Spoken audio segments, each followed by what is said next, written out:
A Comissão Parlamentar Mista de Inquérito à CPMI dos atos de 8 de janeiro colheu, nesta terça-feira, o depoimento de Anderson Torres, ex-ministro e ex-secretário de Segurança Pública do Distrito Federal.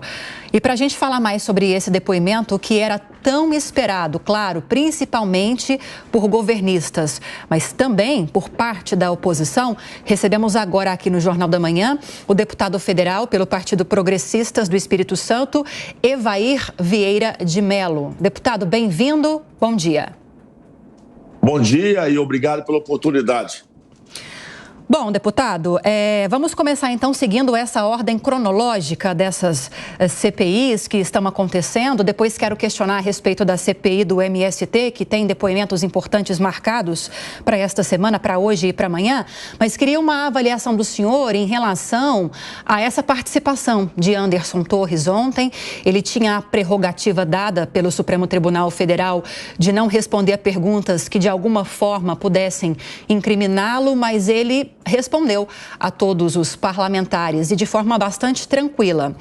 Queria a sua avaliação a respeito dessa participação, se a CPMI avança com esse depoimento. Olha, acompanhei ontem atentamente, lá presencialmente, toda a participação do nosso ex-ministro do governo Jair Bolsonaro, Anderson Torres, na CPMI.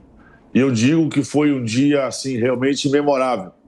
Primeiro, o Anderson Torres, com muita serenidade, muita tranquilidade, né, conhecedor dos fatos, dos detalhes dos fatos, mesmo tendo a prerrogativa de ficar em silêncio, já iniciou respondendo a todas as perguntas nos mínimos detalhes. Foi realmente, surpreendeu aí a base do governo Lula, que estava preparado para um massacre, tendo em vista que esperava-se dele, assim, pelo menos, esse governo do Lula esperava que o Anderson ficasse em silêncio e aí eles iam montar uma retórica de massacre. O Anderson, com tranquilidade, respondeu já desde o início, desde os questionamentos, se bem que muito mal feitos e elaborados pela relatora, que parece que não estava preparado para a grandeza de quem estava sendo ouvido na CPMI, e, naturalmente, depois os parlamentares da base, depois até mesmo do questionamento que os deputados da oposição ao governo Lula fizeram. Eu achei muito interessante porque, aos poucos, a base do governo Lula foi evacuando a sala da comissão. Em certo momento, eu achei que até era somente uma reunião da oposição, tendo em vista que praticamente nós ficamos sozinhos.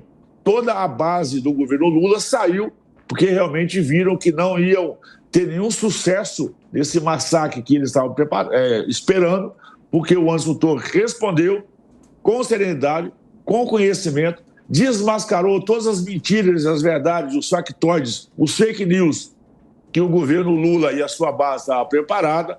Eu digo que foi realmente muito importante, principalmente até porque ele realmente é um ator importante do governo Bolsonaro, mostrou toda a clareza, toda a transparência e deixou muito claro que a incompetência dos atos, a incompetência para evitar os atos do dia 8 ficou muito claro, ficou no colo do governo federal, uma vez que ele mesmo sustentou as informações que ele coletou posteriormente, das informações preliminares, e não teve nenhuma reação do governo federal. Omissão do Ministério da Justiça, omissão da Polícia Federal, omissão aí do GSI, tendo em vista que o próprio general do GSI, esse nós conhecemos popularmente como melancia, o G. Dias, né, que é o general que colou na prova, sim, ainda na academia e chegou a general, ficou em silêncio na outra CPI do MST contra os fatos do dia 8. O Anderson Torres, eu digo assim, que deu um show, né, de conhecimento, de serenidade, tranquilidade, mostrou a verdade, convenceu a todos. Eu até fiz depois do plenário, cheguei a comentar que a base do governo Lula, eu acho que nem o apartamento funcional acharam à noite, porque literalmente perderam o rumo, perderam o caminho de casa, tendo em vista a qualidade das respostas que o Anderson Torres apresentou na CPMI no dia de ontem. Deputado, eu não posso deixar de fazer essa pergunta para o senhor. Hoje foi preso o Silvinei Vasquez, ex-diretor-geral da Polícia Federal, em relação a possíveis interferências no deslocamento de eleitores no segundo turno das eleições presidenciais. Eu pergunto para o senhor o seguinte: na própria CPMI, há uma discussão interna se essa questão tinha que ser investigada. Com a prisão de Silvinei, o senhor acha que a CPMI deve ampliar essas investigações ou não? Hipótese alguma. A CPMI tem um foco de um tema importante, que é o foco do dia 8, que foi liderado pela oposição ao governo Lula, tendo em vista que coube a nós o requerimento, a nós a provocação. O governo Lula tem que deixar muito claro, só fez um gesto de aceitar a CPMI quando as investigações chegaram no porões do Palácio do Planalto, e nós sabemos que toda e qualquer informação nova, o governo já sabe disso, ela vai levar no rumo do Palácio. Não tem nenhuma outra formação externa. A questão do Silvinei, é óbvio que tem um exagero da ação policial, eu não vou questionar em outro nível, mas não há nenhuma necessidade, até porque tem endereço conhecido, já se apresentou, as informações disponíveis, passa-se a impressão que é mais uma cena midiática para tentar ofuscar efetivamente os atos do dia 8. Essa prisão do Silvinei, ela, para mim, ela soa como, realmente, como eu disse, como tentar colocar uma cortina de fumaça, abafar o dia 8, quando você está levando o foco numa outra direção. Eu queria ver realmente uma ação do STF, da Justiça, quanto ao diretor da ABIN, que disse claramente que ele comunicou já, então, com antecedência, aos responsáveis pela segurança e proteção dos prédios, principalmente aqui de Brasília, do Congresso, do Palácio do Planalto e do Supremo, e nada fizeram. Então, me parece que tem dois pesos, duas medidas completamente desproporcionais, e essa prisão do Silvinei ela vem justamente para poder, de certa forma, até abafar. Você percebe que a grande mídia, os veículos das grandes mídias, deram pouca atenção a presença do Anderson Torres ontem na CPMI, tendo em vista a clareza e a lucidez dele. Portanto, parece que tem a impressão que arrumaram uma outra forma de ocupar esse espaço midiático hoje, uma coisa tem nada a ver com a outra. A CPMI tem que focar realmente, nós queremos trazer a verdade, a transparência dos atos do dia 8, esse sim, e provar que o Lula foi tirado de Brasília, que o GSI tinha todas as informações.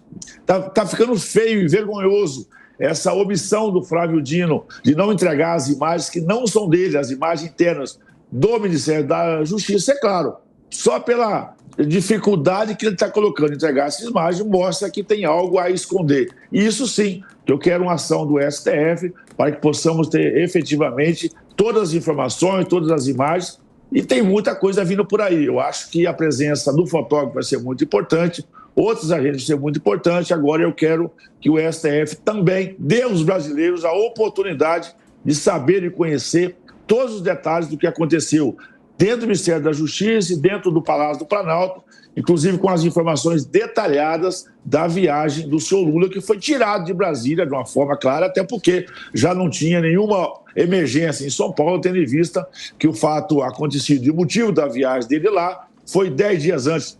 Os corpos, inclusive, das vítimas daquela tragédia já tinham até sido sepultados. Claro que usaram isso como estratégia para tirá-lo de Brasília da prova do crime, porque deixa claro, então, que toda a sua base, GSI, Ministério da Justiça, tinha as informações preliminares e deveriam ter agido com as forças de competência. Você percebe, olha só, a Força Nacional de Segurança, na posse do Lula, tinha quase 500 homens. No dia 8, tinha menos de 200 homens. Mostra que eles dão mais importância para a festa do que para trabalho. E, é claro, essa omissão, essa retirada da Força Nacional de Segurança imediatamente após a posse mostra a irresponsabilidade do governo que abriu as portas para que aquilo pudesse acontecer. Deputado, a gente vai abrir espaço agora para os nossos comentaristas participarem da entrevista também. Estamos conversando com o deputado federal do PP do Espírito Santo, Evair Vieira de Mello. Agora é com você, Amanda Klein. Oi, deputado, bom dia. Deputado, o senhor não acha que essa prisão hoje do ex-diretor da PRF no governo Bolsonaro, Silvinei Vasquez, desmente a versão propagada ontem pelo Anderson Torres, que diz que foi à Bahia simplesmente para inaugurar a nova superintendência da Polícia Federal? E o Leandro Almada, que era o superintendente da PF de então, diz que não foi bem assim, que o tom da conversa foi no sentido de ganhar ajuda, apoio da Polícia Federal para coibir supostos crimes eleitorais, para ajudar em ações da PRF, e o Silvinei Vasquez foi preso hoje justamente com essa justificativa, acusação de interferir nas eleições por causa das blitz 4 vezes maiores no Nordeste do que no Sudeste, que é o maior colégio eleitoral do país. E quanto à narrativa do dia 8 de janeiro, por mais que o senhor tente argumentar que houve omissão ou que o general G. Dias foi incompetente, falho, etc., isso não muda o fato de quem perpetrou aqueles ataques são bolsonaristas convictos, apoiadores do ex-presidente Bolsonaro. Eram eles que estavam acampados no QG do Exército, foram eles os responsáveis pelos atos terroristas do dia 12 de dezembro, do dia 24 de dezembro e depois do 8 de janeiro. Não muda esse fato. Me parece muito claro que há um agressor, que são essas pessoas que queriam intervenção militar e não aceitavam o resultado da eleição, e há uma vítima, que era o governo de turno. Mas sobre a prisão do Silvinei Vasquez, por favor, parece que isso desmonta a versão de Anderson Torres. Primeiro, ressaltar que eu não estou defendendo impunidade daqueles que cometeram os atos. Só que tem um custo para a República, que é o crime de responsabilidade daqueles agentes que nós financiamos. O Ministério da Justiça e os seus órgãos subordinados a ele, né? O GSI existe para impedir isso. O Brasília tem um histórico de manifestações, né? E a gente sabe que o efetivo usado no dia 8 de responsabilidade do governo federal foi infinitamente inferior àquele que, historicamente, podem pegar todos os atos de Brasília. Brasília é uma cidade que convive com as manifestações. Então, tem sim um crime de responsabilidade, porque nós pagamos com custo público, né, a Segurança Nacional, as Forças Armadas, a inteligência do governo federal, a ABIN, o GSI. Então, eu não estou defendendo a impunidade como cometer os atos. Eu estou dizendo que não pode usar dois pesos diferentes. Tem crime de responsabilidade. A omissão do Flávio Dino, a insistência do Flávio Dino em não ceder as imagens do dia 8, mostra claramente que ele tinha informação privilegiada, e assim a ABIN disse, né, da mesma forma que alguém aí da PRF disse, a ABIN disse que avisou com antecedência. O que nós queremos é punição exemplar para quem cometeu os atos, cometeu o crime, mas também quem poderia ter evitado. E isso sim está na cozinha do Palácio do Planalto. Quanto ao Anderson Torres, ontem deixou muito claro os procedimentos que ele procedeu, e a Polícia Rodoviária Federal cumpriu o seu papel.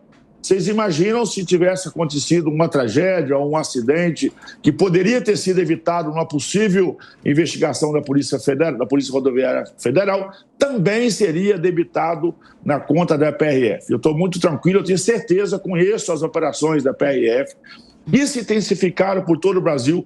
O Anderson Torres, inclusive, ontem disse que recebeu o relatório, que está público lá, de observação e de atenção em todos os municípios do Brasil onde Bolsonaro ou Lula tiveram mais de que 70% dos votos.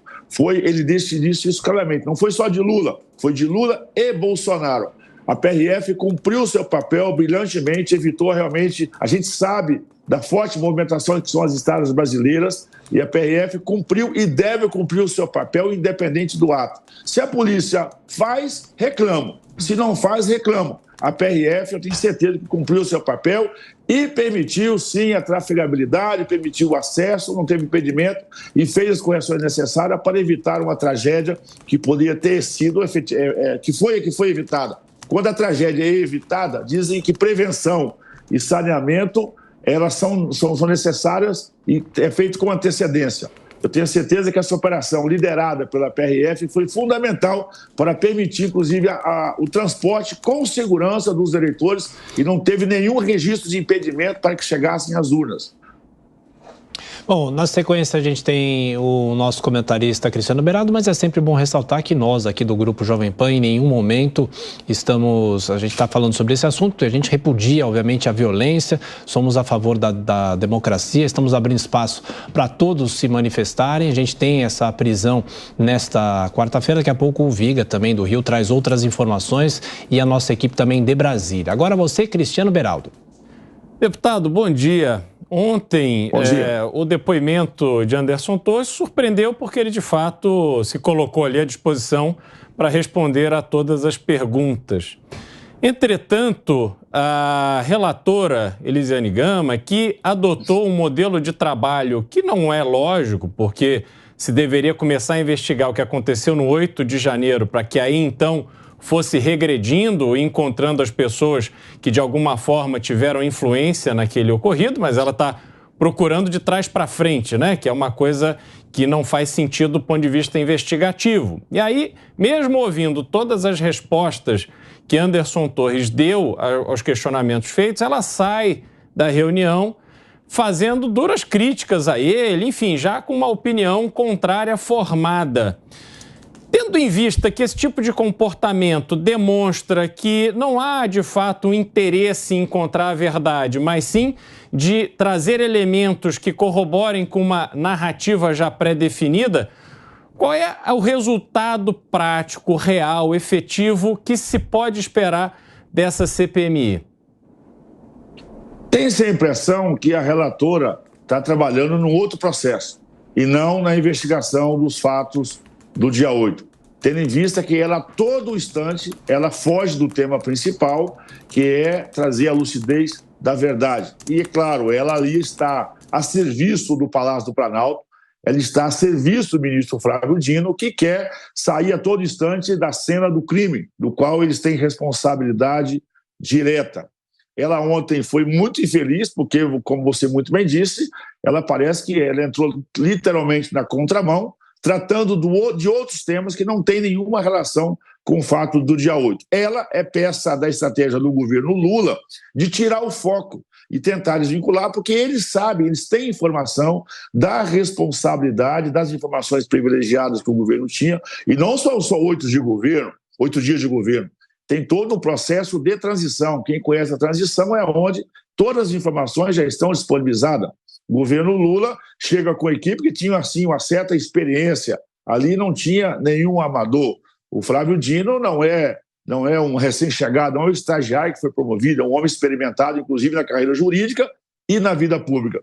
E é lamentável, né, o papel da relatora da CPMI, que não quer esclarecer a verdade, está amando do governo Lula e amando do ministro Flávio Dino, para poder desvirtuar todo o foco. Porque eu não quero acreditar, eu não quero chamar ela aqui, parece que realmente, às vezes, ela está até despreparada.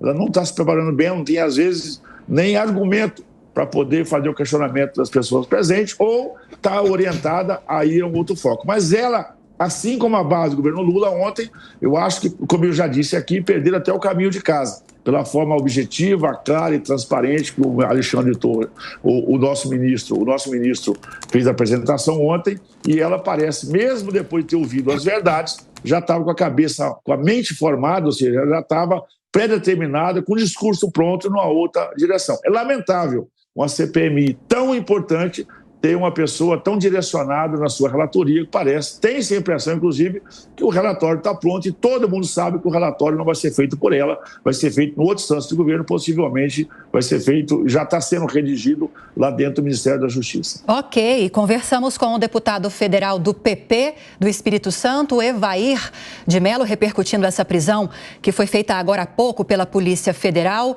do Silvinei Vasquez, que foi diretor-geral da Polícia Rodoviária Federal. A gente segue falando ainda nesta edição a respeito dessa operação, mas agora a gente encerra a participação do deputado. Deputado, muito obrigada pela entrevista. Bom dia para o senhor. Agradeço a oportunidade e, de novo, estamos aqui à disposição. Hoje são dias importantes, hoje tem CPMI, tem CPI, vai ser mais um dia intenso e a gente espera contribuir com a verdade para trazer a informação correta para todos os brasileiros. Obrigado e parabéns por vocês pelo trabalho. Agora são